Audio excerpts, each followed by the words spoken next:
হ্যাঁ, আমি কাজে যাচ্ছি, আমাকে এত কিছু বোঝাইতে এসো না, মাথা মাথা গরম আছে। আরে ফুটবলটা এসে করতে লাগলো। ভাই, আমাকে মাফ করে দেন, আসলে বুঝতে পারিনি ফুটবলটা আপনার গায়ে লেগেছে। হ্যাঁ, এখন আমার কোটটা নষ্ট করে দিয়ে বুঝতে পারোনি না। আরে যাও না অফিসে, ওদের সাথে কেন মুখ লাগাচ্ছ, যাও।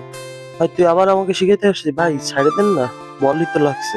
তুই আমাকে শেখাবি, তুই যা, তোর চাকরি শেষ, তুই কাল থেকে আর আসতে পারবি না। আরে ভাই, আপনি আমাদের জন্য তার চাকরি কেন খাচ্ছেন? আসলে আল্লাহ যা করে ভালোর জন্যই তো করে, এগুলো বাদ দেন না। হয় আমার কোটে ময়লা লেগে গেল আর ভালোর জন্য করছে না, যা তো তোরা। আরে ভাই, আমাকে মাফ করে দেন, আমার জন্য আপনার চাকরিটা চলে গেল।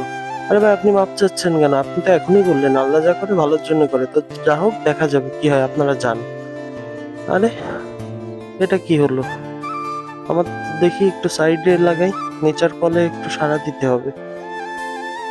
তাই আই হাই, আমার তো গাড়িটা চাবি ভিতরে থেকে গেল, এখন কি করব?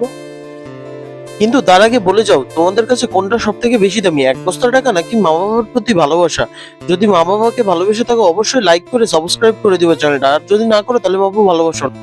তাড়াতাড়ি করে কোনো একটা ব্যবস্থা করতে হবে, নাহলে তো খুলতে পারবো না। হাই হাই, এটা কি? এই বলটা এখানে কি করে? ও, আসলেই তো আল্লাহ যা করে ভালোর জন্যই করে। এই বলটাকে সরাই তাড়াতাড়ি আমি দরজাটা খুলে ফেলাই। লোকটা তো ঠিকই বলছিল, আল্লাহ আসলে আমার সাথেই ছিল, এই জন্য কোনো বিষয় নিয়ে রাগ করতে হয় না।